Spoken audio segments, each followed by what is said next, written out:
Kumpiyansa si Senate President Tito Soto na mapapanatili niya ang kanyang liderato sa pagbabalik sesyon ng Senado sa Nobyembre. May pinalutang din si Soto na planong gawin sa 2026 budget. Si Daniel Manalastas sa detalye.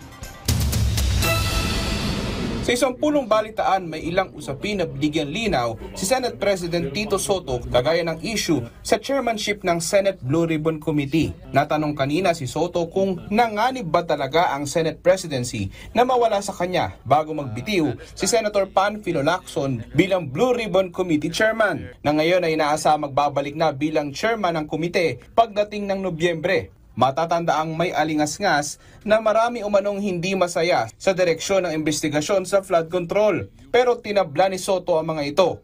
Pinabulaanan din ni Soto na nagbitiw si Lacson para isalba ang Senate presidency. In all honesty, I did not think so. I was relying on the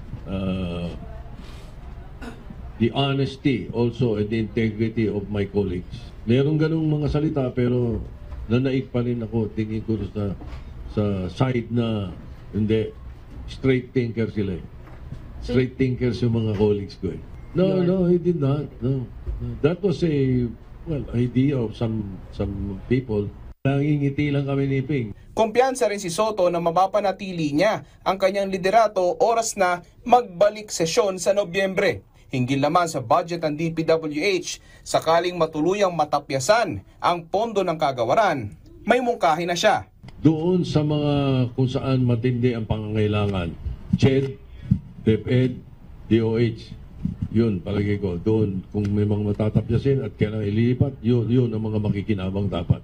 Makikinabang din yun sa kabuuan dahil pwedeng mabawasan sa kabuuan. Pero may pinalutang din si Soto na posibleng magpasa ng 2026 national budget na mas mababa pa sa orihinal na bersyon o mas mababa pa sa National Expenditure Program.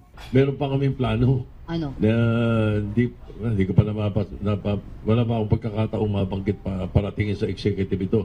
Okay, President Marcos. Pero plano namin, hanggat maaari, baka ito yung budget na bawas sa NEP.